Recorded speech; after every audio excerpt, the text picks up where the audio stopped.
Assalamu alaikum wa rahmatullahi wa barakatuhu, everyone who has tuned in to our first ever Ramadan Recharge and Ramadan Reflection podcast with MCNA and YMJ. Inshallah, today we are going to be covering a lot of topics related to Ramadan. How can we prepare for Ramadan? How can we sustain our energies during Ramadan? And most of all, what goals we should think about planning for Ramadan. I know there's just a couple of days left, but these are the days that are the most important that we need to buckle down and we need to really think about who we are right now and who we want to become in Ramadan and what are the changes that we can sustain after Ramadan. So, Alhamdulillah, we are joined by Sheikh Osama Baqai. Sheikh Osama Baqai has completed his bachelor's in Sharia from Medina University and his bachelor's in accounting. And he will be giving us lots of words of advice. So make sure you guys have your notebooks, your pens, whatever it is that you need to take some notes, inshallah. And a quick introduction about me. I am Ustada Sidra. I myself am also studying my master's, and inshallah, I will be your host number one, and Sheikh Osama will be our host number two. So, Assalamu alaikum, everyone, and let's get started. Sheikh Osama, what would you like to start us off with? وعليكم السلام ورحمة الله وبركاته. بسم الله الرحمن الرحيم والصلاة والسلام على رسول الله. First and foremost, it's such a pleasure to be here with everyone tonight on this beautiful weekend. I hope that everyone, it's a bit cold outside in our area, and I hope that everyone's staying warm. So this series is designed to help us prepare and make the most of this blessed month. Each week we'll tap into a different topic and address the challenges that we're facing and really try to maximize and have a heightened experience this blessed month, inshallah.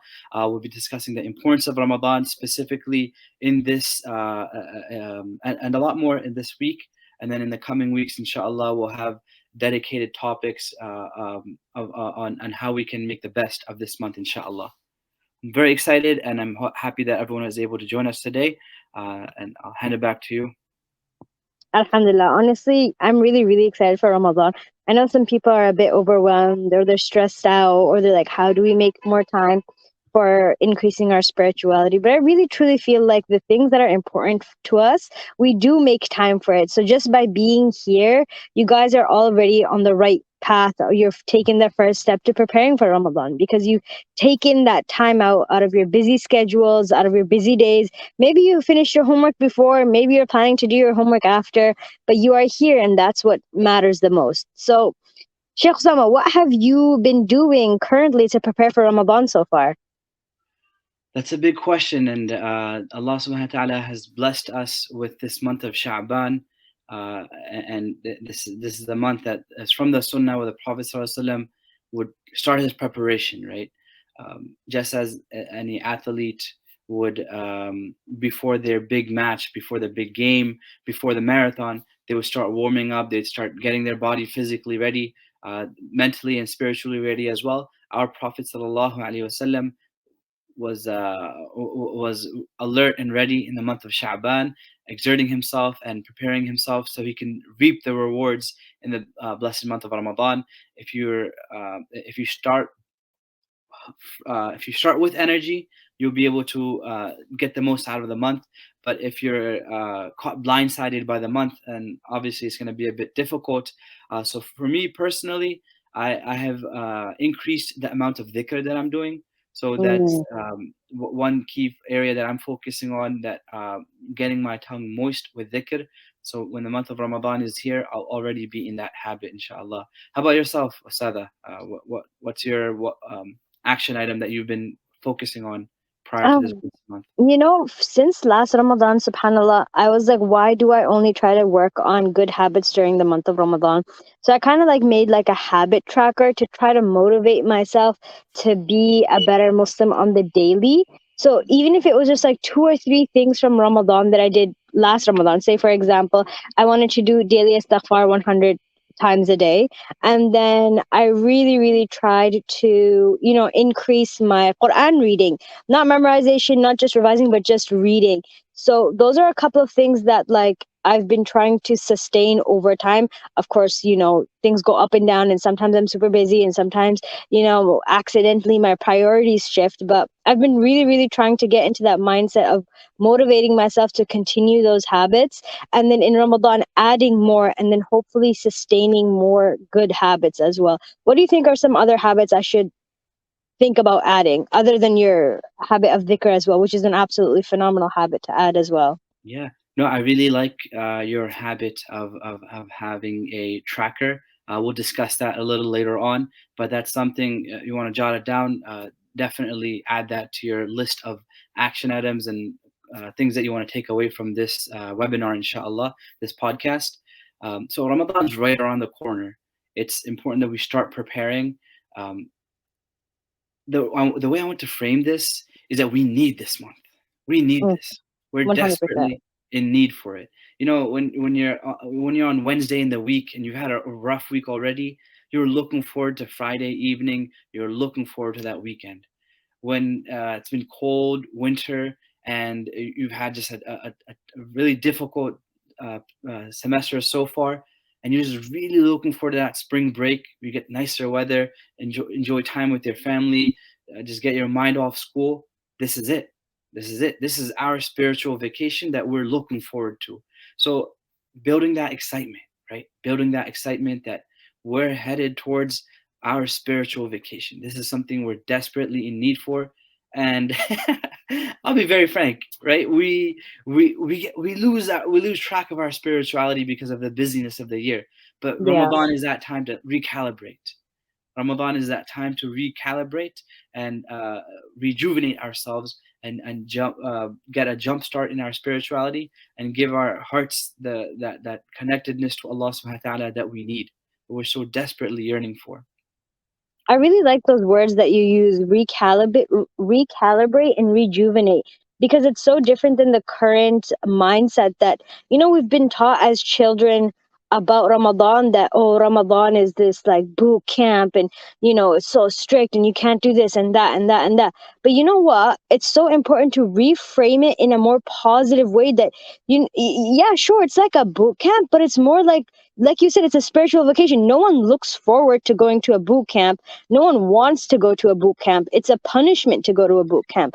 But to go to a vacation, people save up, people plan, they make itineraries, they really, really prepare for a vacation. And that's exactly the optimism and enthusiasm we should have for Ramadan as well. That, you know what, like, oh my God, like Ramadan is coming. I am trying my best to be prepared. This is my itinerary. These are the things that I've packed in my spiritual suitcase, and these are the things that I want to do in my spiritual vacation. So I really, really like this new framing of Ramadan that you're talking about, of recalibration and rejuvenation. Yeah, and you know what's remarkable? I was speaking to some teenagers. Uh, it was 2 days ago. It's 2 days ago. Hmm. We were sitting down talking about Ramadan, and it's a physical challenge, right? We're not eating, we're not drinking, and our Right. bodies are fatigued. But if anyone thinks back to the month of Ramadan, they're excited about it. Yeah. They're happy Yeah. about it. If you talk to a non-Muslim and you tell them, "Oh yeah, I'm not eating or drinking during the daylight hours for 30 days," they And would they're think like, you're not even water. yeah, not even water. And some of them get it confused. They think you're not eating for 30 days straight at all. Um, but they think of it as a non-Muslim perceives it as a burden, a difficulty. Mm, But the believer, we see it as a spiritual vacation. We're like, yeah, it was awesome. Ramadan was amazing. We went to Taraweeh. We had amazing iftar. I was reconnected with the Quran, and almost every Muslim that I talk to, they have a positive view of Ramadan. yeah. Yeah.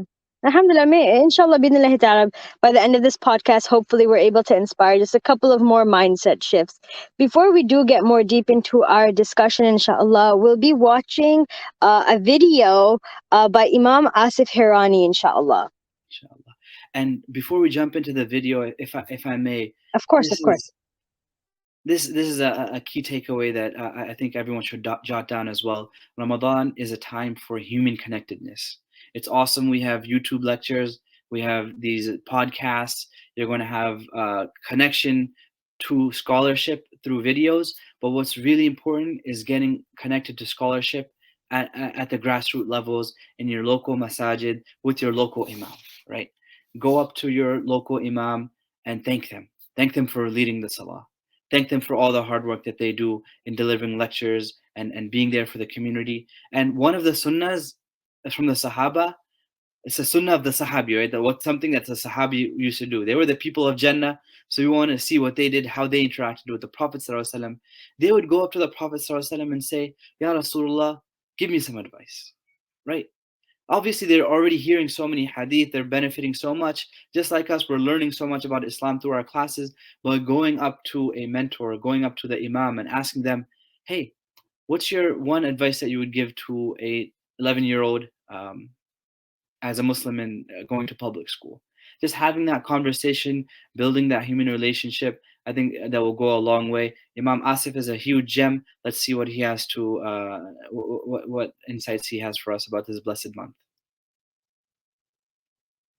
السلام عليكم ورحمة الله وبركاته. بسم الله والحمد لله والصلاة والسلام على رسول الله وعلى آله وصحبه ومن والاه أما بعد. I hope you guys are doing great, alhamdulillah, and I hope all of us are very excited for the upcoming month of Ramadan. And I ask Allah subhanahu wa ta'ala to give us all the ability to witness this month of Ramadan. And I ask Allah subhanahu wa ta'ala to give us all the ability to fast in this month of Ramadan, to pray as much as we can, so that we can seek His forgiveness and His pleasure, inshallah ta'ala. I just want to make this first video as a reminder for myself and for all of you that how should you prepare for the month of Ramadan. I was talking to my kids, 10 and 12-year-old boy and a girl, and I was telling them that this year, the spring break will be over when the month of Ramadan will start. So most likely you will have Ramadan while you're going to school in the daytime, which actually spiritually it makes our job a little difficult, because in the nighttime you have to pray Taraweeh and in the daytime you have to fast along with the school. But that's what the life is. Life is not only about fasting and spending Ramadan in summer. It just teaches us and makes us more strong how to spend Ramadan and live a real life. And this is how the real life is. So we need to manage our time properly. So first advice for all of you, again, the first advice for all of you is to do proper time management. Do not waste your time. If you're going 5, 6, 7 hours to school, maybe equal time 7, 8 hours for sleeping, then the remaining 7, 8 hours what we have, you should dedicate that time as much as you can after taking your time from your school homework and for eating and drinking and some relaxation. Most of the time you should spend towards seeking closeness and seeking pleasure and seeking forgiveness of Allah subhanahu wa ta'ala, spending time with the Quran, seeking spirituality. So do proper time management. That's number one advice I will give to all these school going kids. Manage your sleep properly. If you're coming, let's say around 2, 3, 3:30 from the school, then just make sure that you're managing your sleep properly so that you can focus on spirituality at night, sleeping before iftar if that's possible, so that you can gain your energy at night while praying Taraweeh. And make sure, so that's point one, just manage your time properly, because that's one of the mistakes I see from the teenagers and preteen kids, that they don't manage their time properly, and hence the beautiful month of Ramadan, they will just waste this month. Second advice which I have for all of you is that the month of Ramadan is a reminder for me and for you. Again, the month of Ramadan is a reminder for me and for you all that Allah's instructions is more important than my feelings.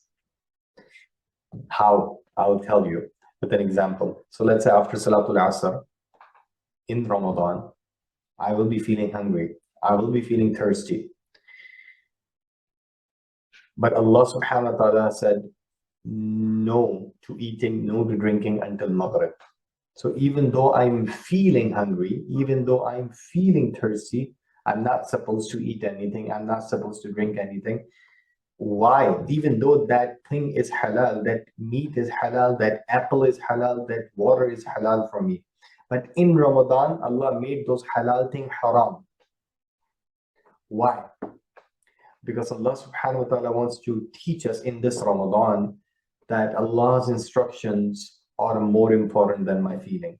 And this is exactly what we have to learn. Ramadan will be over soon. You can eat and drink whatever you want, whenever you want, because Ramadan will be over soon. But this lesson should stay with us, that Allah's instructions are more important than my feeling. When Allah subhanahu wa ta'ala says in the Quran, talks about fasting, the very first ayah is Ya ayyuhal ladhina amanu kutiba alaykum siyam kama kutiba ala alladhina min qablikum la'allakum tattaqun. Surah Al-Baqarah, ayah 183. Allah says, one of the primary purpose of fasting is to give you taqwa, is to give you self-control, is to give you piety, is to give you awareness and consciousness that Allah subhanahu wa ta'ala is everywhere looking at you. So this idea of putting Allah subhanahu wa ta'ala in front and yourself at the back seat. My feelings are not as important as Allah's instructions. Even though I'm feeling something, but Allah is asking me, and I will going to give preference to Allah's instructions more than my feeling. That is the essence and spirit of Ramadan. So I hope and pray, inshallah, to Allah subhanahu wa ta'ala, that may Allah subhanahu wa ta'ala give us barakah in this month of Ramadan. May Allah subhanahu wa ta'ala blesses our time, our actions, our ibadat. May Allah subhanahu wa ta'ala accept our qiyam and our siyam, our fasting and our prayers and our tarawih. And may Allah subhanahu wa ta'ala give us the ability to witness the Laylatul Qadr in the last 10 nights, inshallah ta'ala. Take care of your parents also. Make sure you obey them. Make sure you spend time with your parents also, because that is also your door for Jannah. As in the month of Ramadan, you are seeking Jannah. Make sure you are giving time to your parents, because that is also one of the doors for Jannah, inshallah ta'ala. Jazakumullahu khairan. Assalamu alaikum wa rahmatullahi wa barakatuh. Wow, that reminder really hits home. So many beautiful, beautiful takeaways. Imam Asif is really a gem. Yeah, subhanallah. Content. One of personally my favorite things that he said, I don't know about you, but it was on how he said that like Allah's instructions / Allah's commands are more important than my feelings. And I just think that subhanallah, that is just something that we should really, really try to absorb, because of course we live in a society, in a world where what we want, what we feel, what we want to do, how we're feeling, what we're doing, what we want to eat, what we want to drink, everything we want to revolve around us. But in reality, being a Muslim, your life does not revolve around you. Your life revolves around what Allah subhanahu wa ta'ala requires of you. So kind of reframing that mindset, especially during Ramadan, that you know what I feel, this hunger, this thirst, this fatigue, it doesn't matter, because I'm following Allah subhanahu wa ta'ala's commands, and Allah subhanahu wa ta'ala will be happy of me. And then in the end, where he talked about that pleasing your parents to get Jannah as well, I feel like, I don't know, for me, it just kind of like made me reflect on how we can use that as a motivation to cultivate a for Jannah mindset. Like, I'm doing this for Jannah, I'm doing this for that, I'm pleasing Allah subhanahu wa ta'ala. Why? For Jannah. So it's like a for Jannah mindset, that even if I'm hungry, why am I hungry? For the sake of Allah. Why? For Jannah. So everything we do, we have it underneath the umbrella of a for Jannah mindset. Awesome. Yeah, no, very nice takeaways. And I like how we're reframing the difficulty into making it something of a positive mindset. And just to add on to that, when it comes to positive mindsets, I just want to congratulate everyone that's ever fasted, right? Like, Yeah. this is it's something that shows a lot of discipline. You as a human being have accepted that Allah commanded you fast, and you did it. You denied everything that naturally one would want to do and one is able to do. And you, as someone that's in your youth and your you had so much opportunity to eat behind someone else's back, you restrained yourself. So that takes a lot of discipline, and I need you to just pat yourself on the back and congratulate yourself that you are able to control your what you do and how you behave. We kind of sometimes put ourselves down that, oh, I don't have any discipline, I can't get things done, I'm not an achiever. Well, you fasted, right? That's a huge deal. And uh, sometimes we may feel like, I don't feel like reading Quran. I don't feel like doing extra dhikr. I don't feel like praying right now. Those thoughts will come to you. You're a human being. We do say shaitan is tied up, but they are still the whispers that are still echoing around, right? Um, so on that idea, just remind yourself that, dude, I'm already fasting. I'm already doing what I wouldn't normally want to do. I'm already preventing myself from food and drink. I already conquered that part. Why can't I conquer my salah as well? Fasting is one of the pinnacles of obedience. If you're doing a little extra dhikr, that's easy compared to not eating and drinking. Doing a little bit of Quran, it's easy compared to a little bit of extra dhikr. So, mashallah, the month of Ramadan is right around the corner. Uh, you've already fasted. You've already proven to yourself that you, as a human being, have self-control. Yeah. And self-control is that like most important thing that drives us during Ramadan, because that's what we're using as a foundation building block to really incorporate during Ramadan, because it's that self-control that makes you not eat the cracker in the closet, even though your mom's not going to see you or no one's going to see you, but Allah subhanahu wa ta'ala is going to see you. So it's that self-control that you're practicing. And one of the other things that I was also thinking about is that how like in Ramadan, it is the best month to ask for forgiveness. We ask Allah subhanahu wa ta'ala to forgive us for our past sins, to forgive all the mistakes that we made knowingly and unknowingly, because sometimes we hurt people's feelings and we don't even realize, or we do things and we don't realize that we're like accidentally sinning. So it's definitely one of those, it's like a spiritual vacation, but it's also like a rehab to come out as a better person, to come out with a brand new clean slate. Because as you said, like we're doing dhikr, and that of course can include istighfar as well, like at least 100 times. The Prophet ﷺ did istighfar like more than 100 times a day, and he was a prophet sallallahu alaihi wasallam. Like what sins was he doing that he was asking for forgiveness on more than 100 times a day? And if he's a prophet and that's what he was doing, like imagine how much we should be doing. So Ramadan, definitely, I feel like we should try to do a little bit more dhikr, but also incorporate istighfar, because we never know all the mistakes and the sins that we accidentally do, or the things that we see, or the things that we think. So we should constantly try to ask for forgiveness, remembering that Allah subhanahu wa ta'ala will shine his mercy on us, because Ramadan is one of the most beautiful, merciful, all the best adjectives anyone can think of type of month. Yeah, I mean, Allah subhanahu wa ta'ala, His mercy is so infinite in this month. The Prophet ﷺ tells us that in this month, that the gates of Jannah are flung open, the gates of hell are closed, and the shayateen are locked up. And then continuing along the idea of this being a vacation for us, when we go for vacation, we gotta spend money. But over here, it's awesome. Instead of being broke at the end, you're rich. You're rich with good deeds, and you have a clean slate. The Prophet ﷺ tells us, "Man sama Ramadana imanan wa ihtisaban, ghufira lahu ma taqaddama min dhanbi." That whoever fasts the month of Ramadan with taqwa, with fear, with knowingness of Allah subhanahu wa ta'ala, and accountability for their fast, Allah subhanahu wa ta'ala forgives all of their previous sins. That's something to be so excited about. Yeah, 100%. Yeah.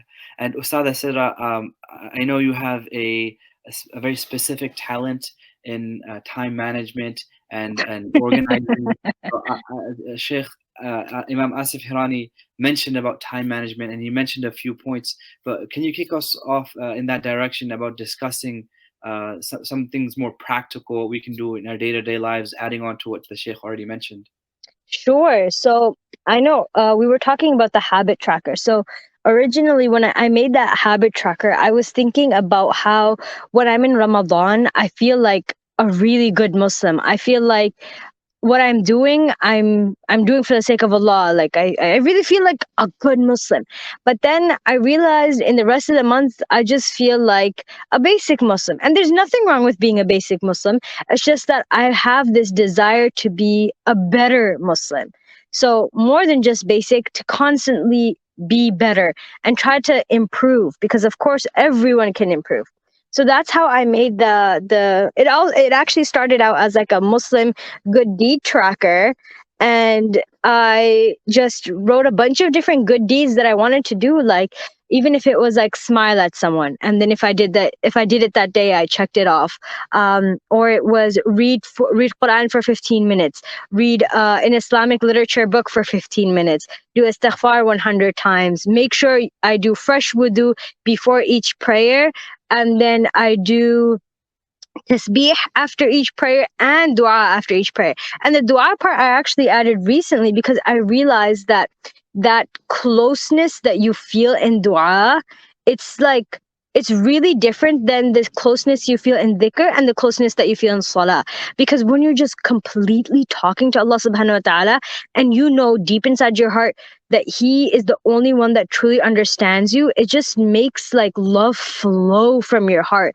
And one time, let me tell you a story. One time I was in Masjid Nabawi and I was making dua, and it was after prayer, and I don't know how long my dua was, but like even though there's so many people around me and like everyone's talking and doing whatever, it was so surreal that even in that moment I didn't realize, but everything just melted away. It was just me making dua with my eyes closed and holding my arms up, and I could feel like the strain a bit in my shoulders. And then when my dua finished, it seemed like all the voices then just started getting a little bit louder, and then life was normal again. But I didn't realize that in that moment, everything just slipped away and it was just me talking to Allah subhanahu wa ta'ala. So that was one of my like practical tips that I use to work on my spirituality, trying to get closer to Allah, and then incorporating the things that I wanted to become in the du'as. For example, you want to stay motivated in Ramadan, you make that dua. You want to do more adhkar, you ask Allah subhanahu wa ta'ala, Allah subhanahu wa ta'ala, give me the ability to remember you in the times when I don't remember you. And then, of course, making action items. And I know, Sheikh Sama, you have a really good structure on coming up with goals for Ramadan and action items, and inshallah we'll definitely talk about that as well, and it'll be like a nice exercise that everyone can participate with us as well. But if you want, just to start you guys up, start thinking of 3 habits that you guys would want to kind of incorporate in Ramadan that you think really help your spirituality, and then try to incorporate them on the daily starting today, even though it's 4 p.m., 5 p.m., maybe even it's 7 p.m. where you are. But I feel like if we start to incorporate the things that are important to us before, and we don't wait for tomorrow, we start today, because again, there is no tomorrow. Then tomorrow becomes that today. So there's no tomorrow, right? So we start everything today. And instead of procrastinating, instead of putting it off, we just start it, no matter how late it is. And I used to be like that. I used to be like, okay, I'm going to wait for the first of the month, or I'll wait for the first of the week. But when I decided to actually change my life and change my mindset, it was the 27th of the month, and it was a Thursday, which goes against everything I used to believe in. It was not a Monday, it was not a Sunday, and it was not the first of the month. It was not like the 5th or the 15th or anything like that. It was the 27th, and it was a Thursday. But I never looked back after that, because I decided that if I wanted to make a change, I chose that day. I will change today. MashaAllah, a lot to take in there. And just to backtrack a little, before we get into this idea of setting goals, we have to first learn, and we have to know ourselves as best as possible.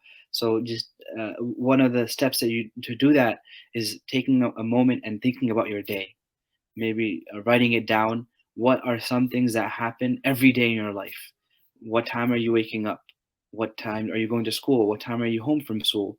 What times are you eating your meals? And in Ramadan, it's going to be consistent. I can tell you, everyone's going to be eating their dinner at Maghrib time, right? So jot that down and see what your day already looks like, and then you can start developing these goals. And when we talk about goal setting, and we really need to focus on things that are achievable, things that are really practical, things that are measurable as well. We want Like to have SMART goals, right? yeah. Do you want to walk us through the what is it called? Not the analogy. Acronym. Acronym. Yeah, yeah. Losing that word. Acronym. So with SMART goals, as Sheikh Sam was talking about, we have S for sustainable. So it's a goal that you know that you can do. And then for M, it's measurable. If you want to be able to read, say, fluently, then how are you going to measure that fluency? If it takes you 5 minutes to read a page, then perhaps fluency for you means 2 minutes a page.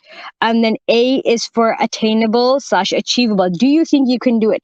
If you're like, you know what, I'm so excited, I'm gonna memorize Surah Al-Baqarah in Ramadan. I pat you on the back for an amazing goal/dream, but do you actually think that's possible in the month of Ramadan? Maybe for some people it is, right? Maybe it is, but is it actually attainable and achievable? And then R is also realistic. It has to be realistic, something that you know that you can do with the time and the resources and the capabilities you have. And then T is time bound. And the way you could make it time bound is like, by the first week of Ramadan, you want to finish maybe five juz reading. And then by the second week, you want to do 5 more, or you want to do at least, maybe if you want to do 1 juz a day, so then you're doing 7 per week. So you're like, okay, by Saturday or by the end of that week, I will finish 7. And then the next one, 14, and then so on and so forth. So you have these time bound stamps that you can check yourself, like, oh my gosh, Saturday's about to come up. I didn't do like a hizb or 10 pages yesterday. I have to do 1.5 today. So you kind of hold yourself accountable to those timestamps that you create for yourself. Excellent, excellent. And one strategy I like to do is building off the routine that you built, building off the habits that you've already assigned, that you're already completing. You're already eating dinner. You're already coming home from school. You're already sleeping at nighttime. So building off that, you tie in a habit to the goal. So you make Yeah, an action item. My goal is to read 5 pages of Quran every day. So you tie it to something that you're already doing in your routine. You say, okay, well, I'll read 3 pages before dinner and 2 pages before I go to sleep, as an example, right? Mm-hmm. It's called stacking goals. So you have one habit that you're already doing, and you tie it a goal to it, so that when that action takes place, you initiate the other habit that you're trying to build in right alongside with it. Right, right. So it's like things that I already do during the day, and then I attach it to that. Exactly. Okay. Okay. What advice would you have for like trying to stop bad habits? How do you think I should go about, or anyone should go about trying to figure that out? I think the month of Ramadan is an excellent time to break off bad habits, because this is a time where the gates of paradise are opened and the gates of hellfire are shut, and Mhm. the shayateen are tied up. So this is a time where Allah has facilitated for us to get rid of those bad habits. He's motivated us to build stronger habits, to make good habits, and He's given us an incentive to leave off those bad habits, because everything's facilitated for us. So Right. definitely capitalize on this month. I think one way of getting rid of a bad habit is focusing on a good one. So instead of channeling negative energy to stop yourself from doing something bad, you use that and you as a catalyst, and say, I'm using that energy towards a better habit, a good habit that I want to instill. Right. I love that. I really like that. And do you have any tips on how we can set and reach our Ramadan goals after we've like thought about our habits, the good ones and the bad ones? Do you have any tips? Plan it out, right? And have some level of accountability. Mhm. So actually, let's backtrack first. The first advice would be to start small. The Okay. Prophet ﷺ said, أحب الأعمال إلى الله أدومها وإن قل. That Mm. the most beloved of actions to Allah subhanahu wa ta'ala are those that are consistent, even if they're small.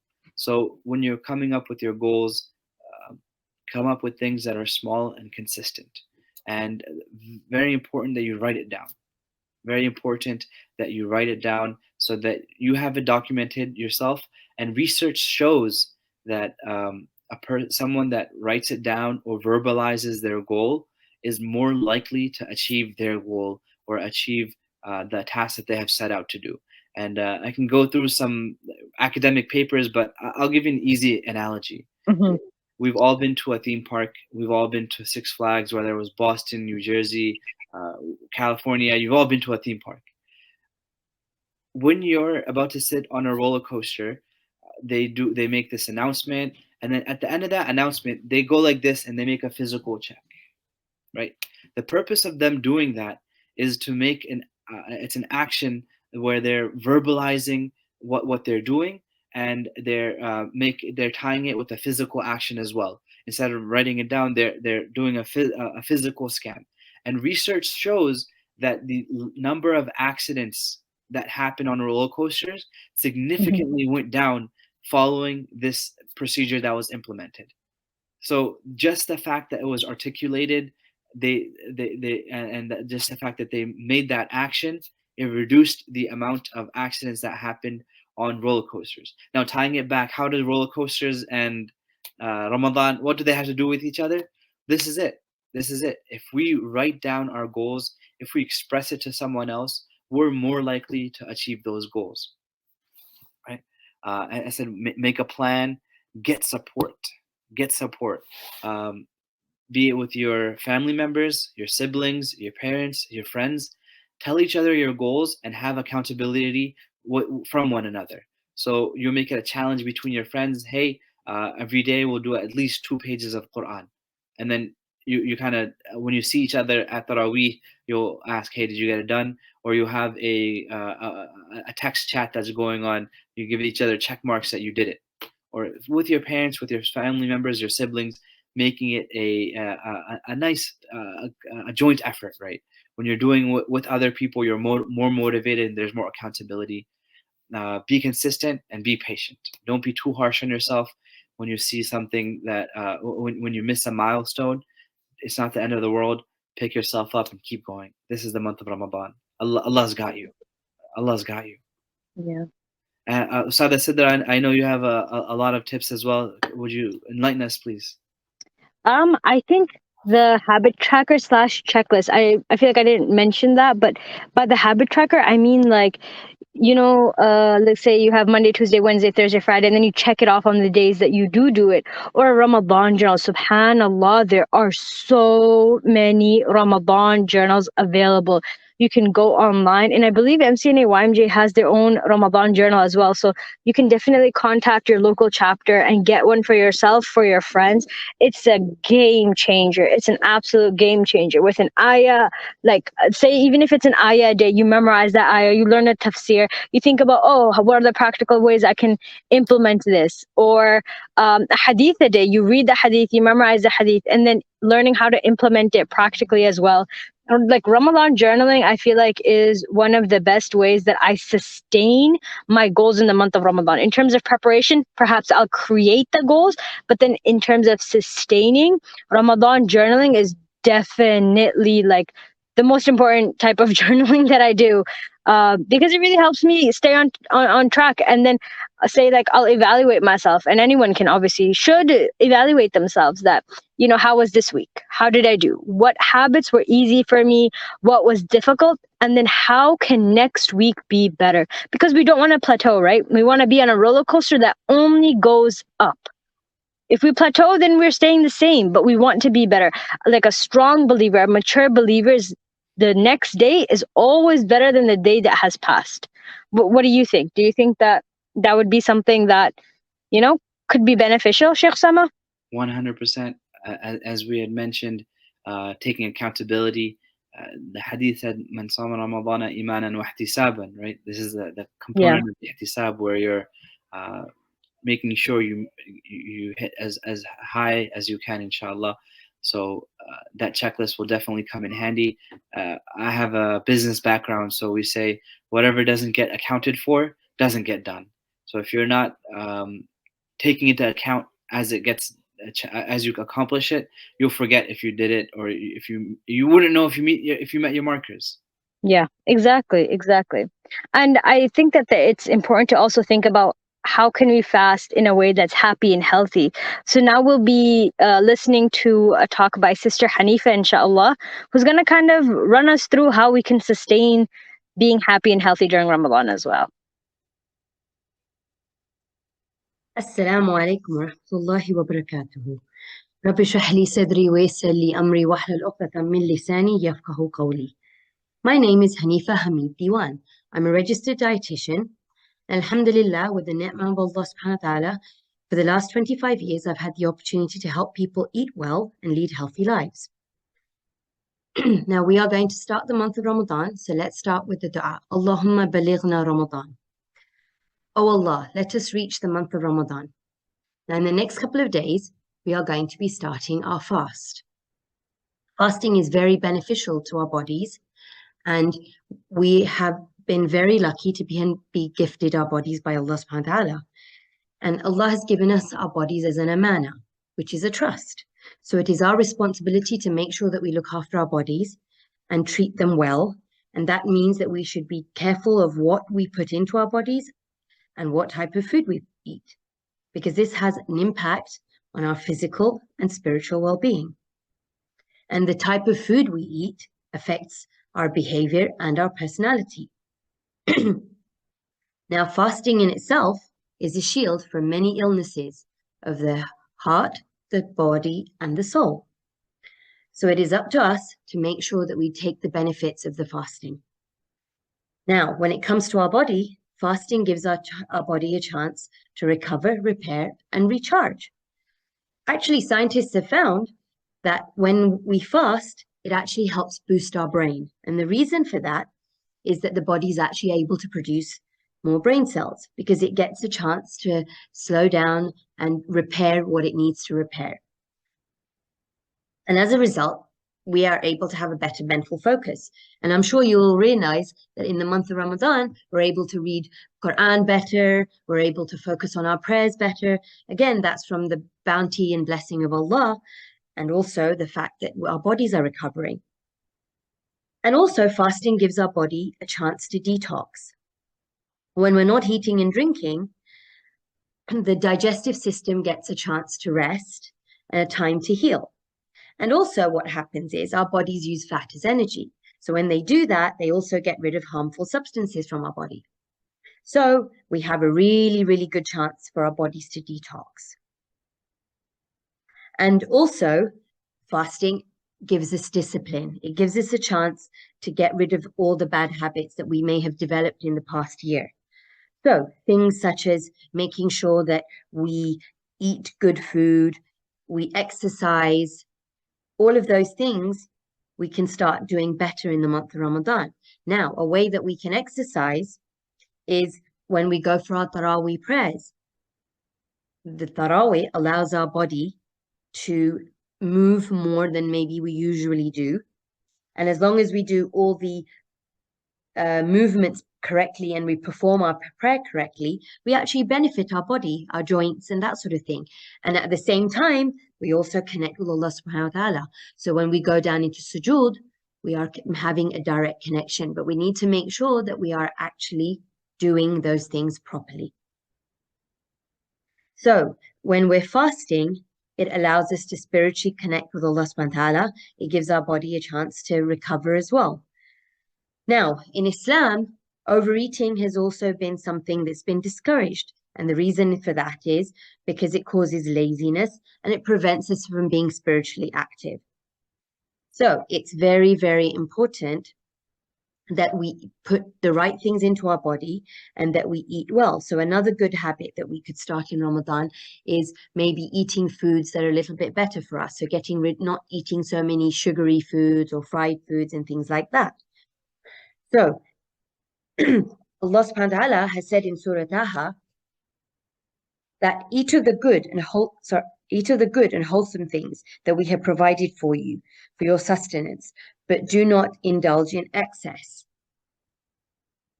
And Allah subhanahu wa ta'ala has also said in Surah Al-Araf, Ayah 31, eat and drink, but not be wasteful, as Allah does not love those who are wasteful.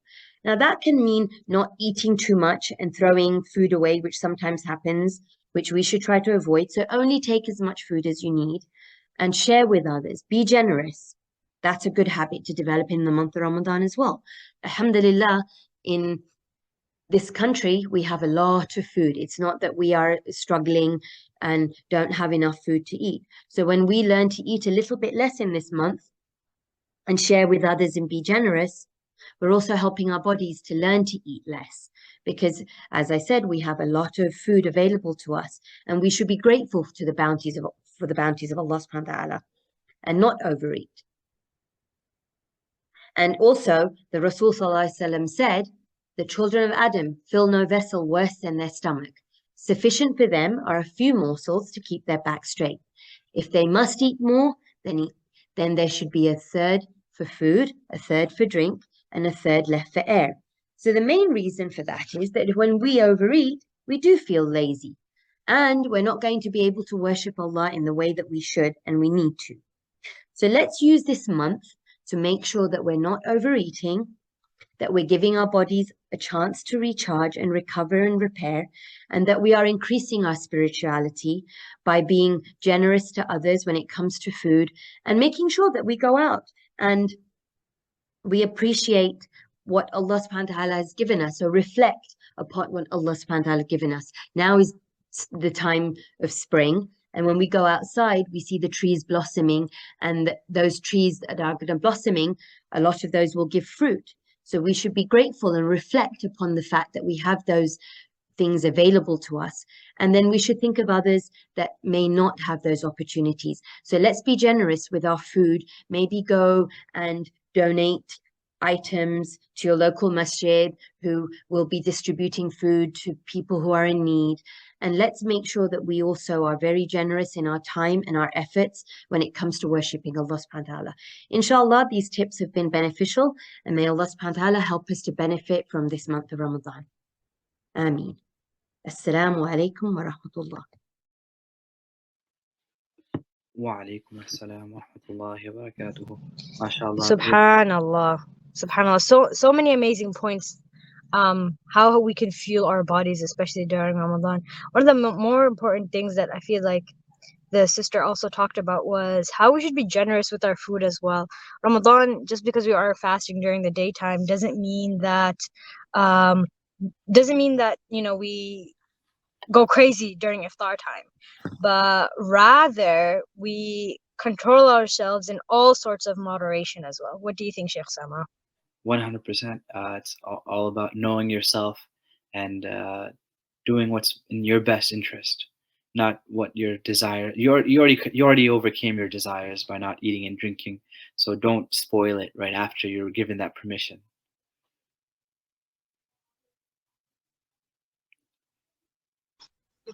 Subhanallah. Sheikh Sam, I lost your audio for a second. Give me 1 second. I'm so sorry.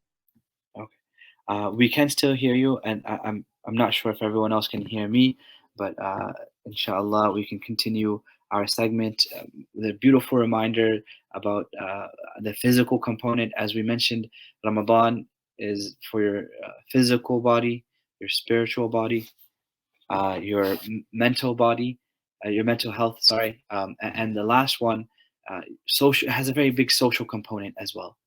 We tend to forget that in the month of Ramadan, Allah subhanahu wa ta'ala commanded the believers to fast together as one ummah. If we tried fasting on another day outside of the month of Ramadan, it's hard. It's a lot harder, a lot more challenging. So it's a huge blessing to be able to fast together as one ummah.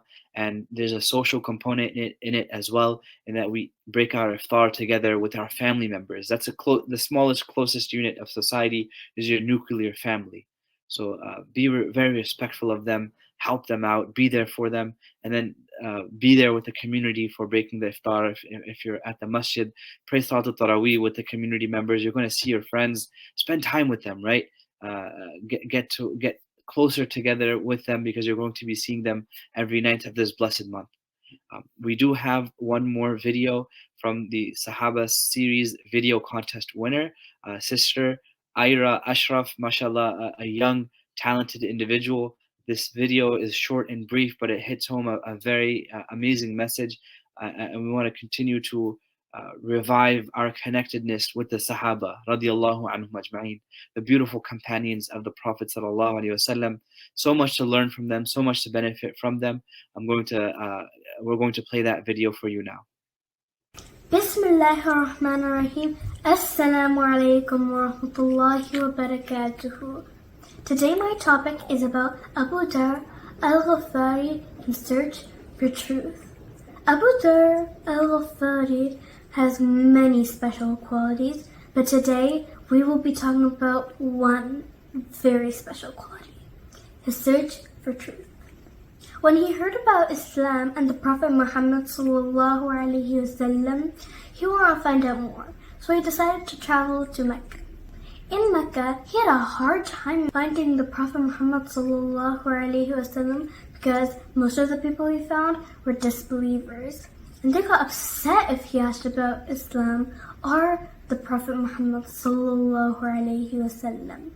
Abu Dhar ended up having to hide behind the Kaaba for 30 days. That's a lot. With only water and dates. But Abu Dhar didn't give up. Eventually, he found Ali radiallahu anhu, who helped him get to the Prophet sallallahu alaihi wasallam. After talking to him and learning about Islam, he became Muslim. But he wanted to spread this message to his tribe. His family and half his tribe also became Muslims. The lesson we learn is that we have to search for the truth. And when we know about it, we should accept it with our whole hearts. And we should also spread it with others, so that everyone can know it too.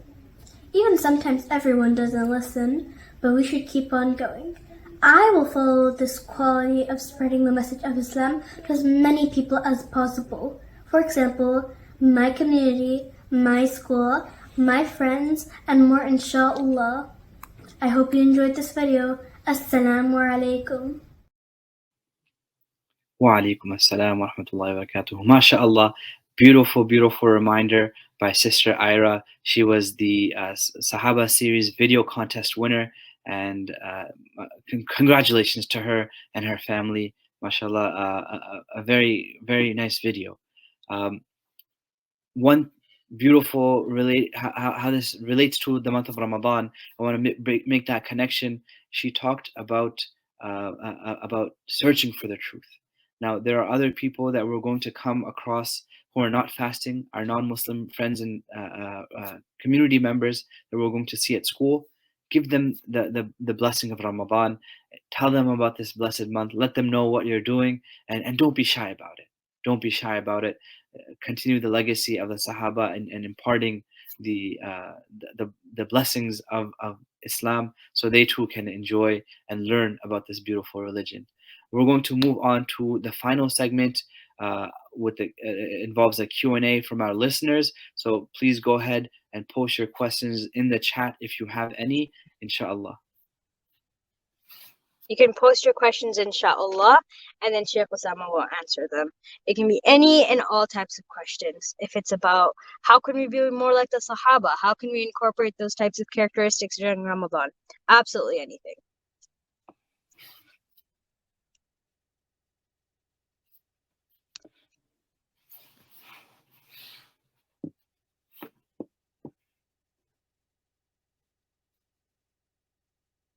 And definitely do remember the three main important things. Number one, setting spiritual goals, starting from right now.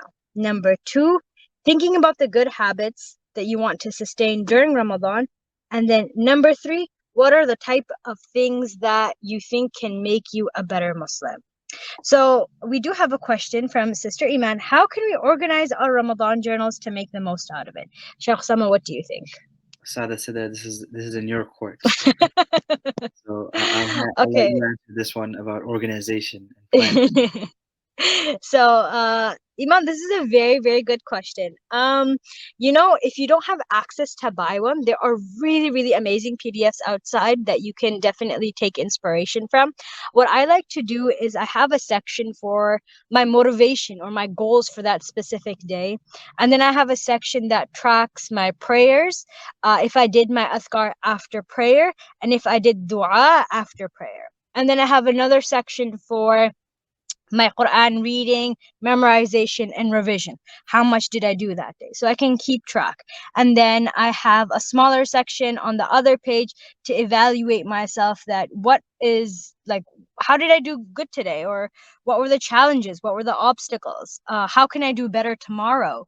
And that and then if I also like to do, I know you guys, some of you guys may think it's really weird that Salsir is doing this, but I have a good deed calendar where I like to do a different good deed each day, whether it's compliment someone, open the door, pick up a rock off the street, even if it's something super duper small. I like to do a random good deed. So then I have a section where I talk about what I did and how it made me feel, and how do I think that that can make me a better person. So different sections, different areas based off of what you think is the most important to you. Yeah. Just one thing to add on to that, for those of us that are not as invested in journaling or tracking, keep it simple, right? Yeah. It doesn't have to be something grandier or complex. Mhm. It can be just as simple as a sheet of paper that has the days of the week, and you can jot down as a tick mark if you got your 3 goals in that you had to Yeah. towards. It can be at whatever level you are at that day. It could Real also question. be just a graph paper, right? Like it already has all the cubes in it, and then you just draw 2 lines, and then you separate one line where you write the goals, and then the other lines where all the boxes are, and then you just number them 1 to 30, and then you check it off. Awesome. We have another question, which is an amazing question. How can we schedule our time for worship during Ramadan if we are in school or working? So the answer to this question is in the question itself. The word schedule right there, it hits home. Yeah. Yeah. When you schedule to do things, you can definitely achieve them, and give yourself leeway. Make sure you have properly planned to have some rest, properly planned to have adequate time to prepare your meals, get to places, but plan it out, right? If you're working and you're in school, utilize those times that we normally would kind of be doing mundane tasks. You're driving back from work, be engaged in Quran, be engaged in listening to a lecture, be engaged in dhikr. If you're Mhm. riding the bus home, instead of engaging in the weird shenanigans that happens on the bus, capitalize on it. Use that. Yeah. There's a repetitive question of how, as a 4th grader, can I get closer to Allah? How, as a 5th grader, can I get closer to Allah? I think that one of the best ways to frame this is that, you know what grade you are in doesn't matter. It matters what you want. Whether it's getting closer to Allah by reading Quran, reading the translation, making more dua, or following Sheikh Osama's resolution of trying to do more adhkar.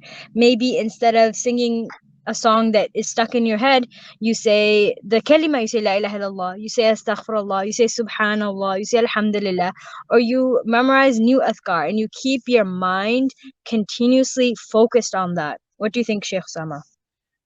Whoever's asking these questions, they're asking the right questions, right? Yeah, mashallah. The Sahaba would come up to the Prophet ﷺ and ask the same types of questions.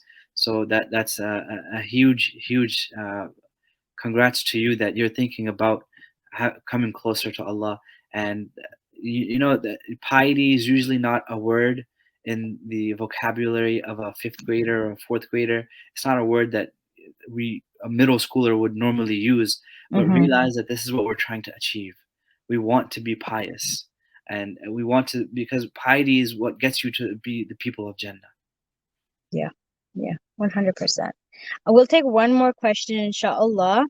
There's an amalgamation of a bunch of questions where how can we incorporate our spirituality on the day-to-day thinking of work and school. Say, for example, someone has a test the next day.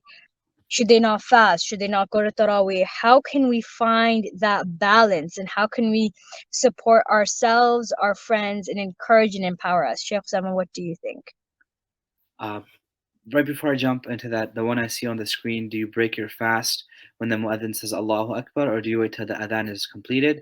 No, you break your fast as soon as the adhan starts. So as soon as the adhan starts, you break your fast. And even the muadhin, if you notice very carefully, they take a sip of water and then they give the adhan, or they take a bite of the date and then they give the adhan. So that's where we find that sunnah.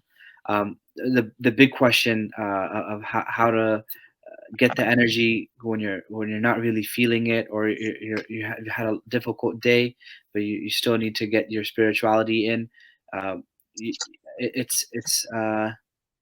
it's about realizing what's at stake, right? If someone told you, I'm giving $200 to whoever wakes up for suhoor, I think everyone will be up for suhoor. Allah's promised that He's giving us an abundance of reward for praying Taraweeh. He's giving us abundance of reward for reading Quran in the month of in the Shahrul Quran, right? The month of Ramadan is the month of the Quran. So make sure you have a goal that's tied to Quran, right?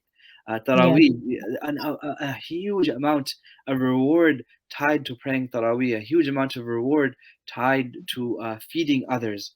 So if we realize what's at stake, we'll all be there. Yeah. No one's gonna miss that $200. No one's gonna miss that $10,000 bonus that their job is offering them. No one's gonna miss a 50% extra credit. With you're in a difficult biology class, or you have a tough geography class, and the teacher, and you have a 65 or a 70% grade in that class as of now, and the teacher says that this is a 50% bonus. Whoever does this assignment, you're going to get 50% bonus. You had a 75, it's going to go above 100, and you're going to have 135%.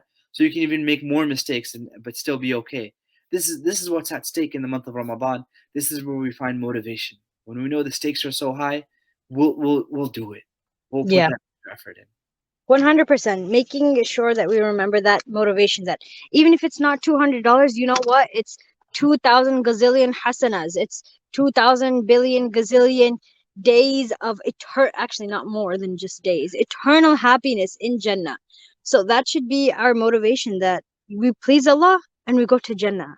And that's how, as a third grader, fourth grader, fifth grader, seventh grader, eighth grader, whatever grade you're in, that's how you motivate yourself. Because your desire is to make Allah subhanahu wa ta'ala happy. And everything else melts away. No matter what anyone says, that, oh, you can't fast and take an exam. And you're like, you know what? I can. Allah subhanahu wa ta'ala will give me extra help. He'll give me extra barakah. There is nothing that you can't do if you're fasting. Because you have that desire, that passion, that love, that connection to Allah subhanahu wa ta'ala, that, you know what, your opinion doesn't matter. I have Allah. And hasbi Allah, Allah subhanahu wa ta'ala is enough for me. He is the only support that I need. And if you remember that, inshallah, all your fasts, all your days, even outside of Ramadan, will go amazing.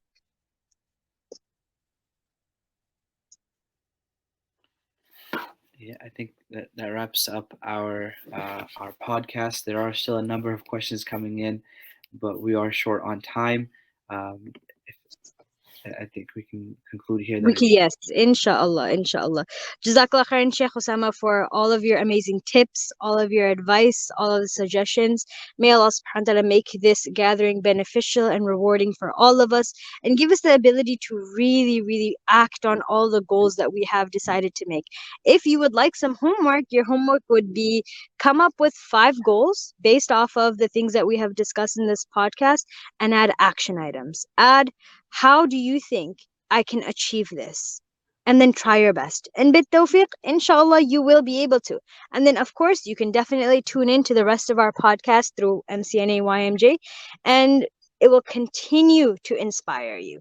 Jazakallah khairan, everyone, for attending. May Allah subhanahu wa ta'ala bless each and every one of you.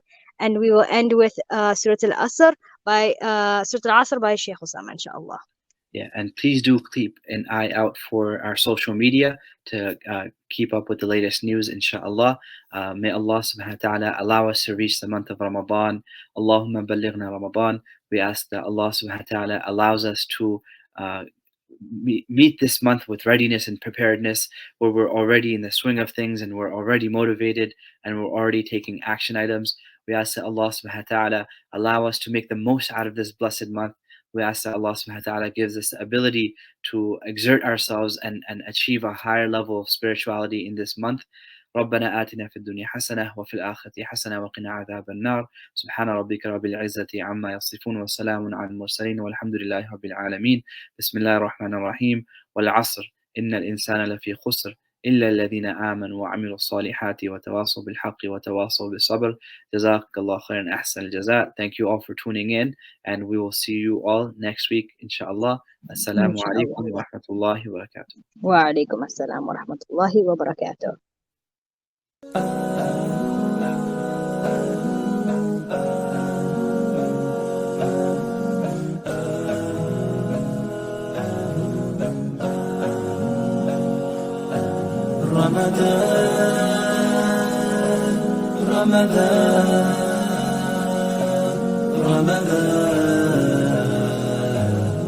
رمضان مرحبا